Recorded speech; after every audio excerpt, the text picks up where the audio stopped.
thought the performance first half was very, very good. Second half, we didn't get up to the levels that we did in the first half. We didn't keep the ball as well, and when Shell's changing in 4-4-2, they probably caused us a few problems. But like you say, the important thing is to be in the next round, puts us into the quarter final. You know, 2 games away from getting to the final. So we now go into the next round. We're going to have another tough game, no matter who it is. So we're pleased to be in it. It's 4 wins on the spin, which is important to us as well. It's strange to see a Bow Shells game like that, because looking back, you know, the last 10-15 years, it's been a far cry from the duels that we've had, hasn't it? Yeah, I think, you know, the sad thing for me is for the game is I remember bringing Shells team here and maybe place being packed, you know, in fairness to Jody being packed, and you know, Shells having a big crowd on the other side or behind the goal, so it's disappointing from that point of view. But that seems to be the case all around, not just here, you know, unfortunately. But you're hopeful they get back up, you know, that's what you want. You want Shells in the Premier Division. They've got a decent support, good club, and you love to see them back up, and maybe that can come back around again with both Shells games. Individual performances tonight, who were you impressed with? I thought Jason was very good for his first half. Jason Byrne, thought he was excellent. Thought Paddy did really well again tonight. Great finish for the goal. Worked really hard for us. I think overall it was, you know, if you look at the first half, we passed the ball quite well. Lads at the back carried it out well. With, you know, with one up front, we encourage that. If it's one up, that someone's got to take the responsibility and step into the play with the game and commit people. And I thought Brian did that well for his own. I thought it was very good in the first half as well. So I was pleased with the first half performance. Yeah, we got a little bit nervy and edgy in the second half, but you know, again, we've seen out the game, which is important, you know. It's kind of been our Achilles heel all season that, like, we've struggled to score goals, you know, when we're on top against teams. Like, how can we rectify that?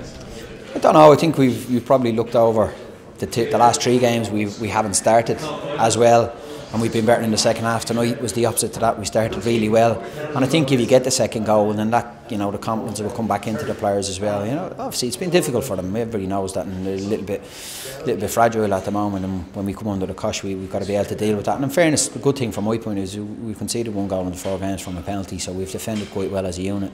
You know, and like you say, we've got to score a few more goals and make it a little bit easier for everybody.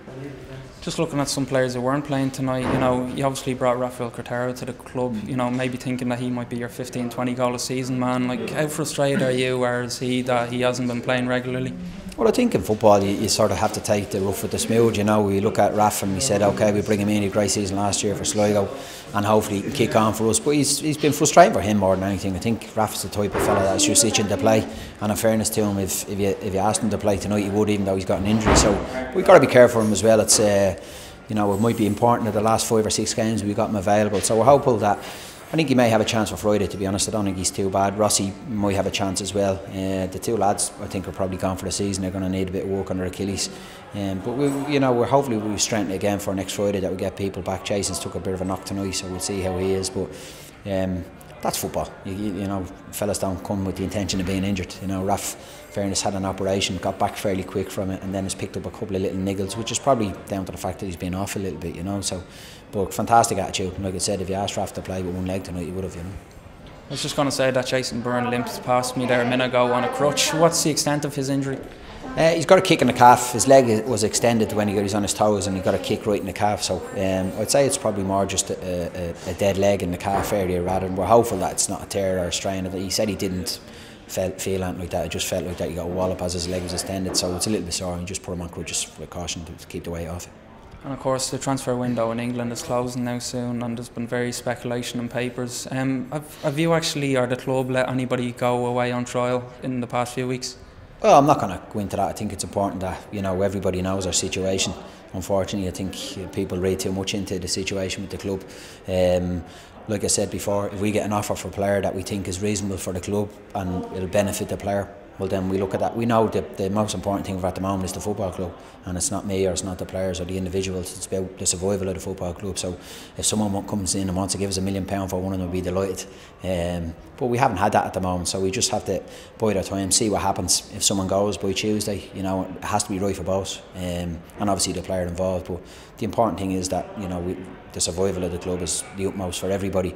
And like I said, if that happens and someone comes in, well, then that's what we'll do. But up till now, that hasn't happened, so we just have to wait and see.